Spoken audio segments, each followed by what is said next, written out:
บ่มีความหมายสิกันใจสองเฮา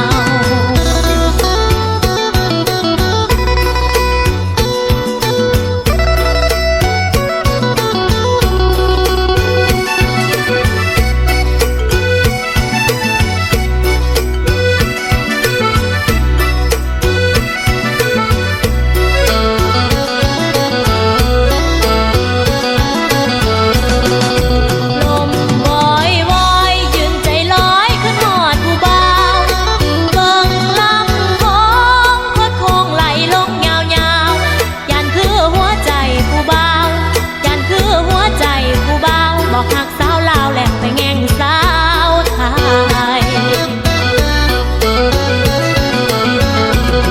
หากอายบ่มีใจสองคงมีงานดอกของสาวลาวบ่าวไทยลำคงหรือสิมาเครื่องใจกันใจแดนละเพียงลาวกับไทยบ่มีความหมายสิกันใจสองเฮาบ่มีความหมายสิ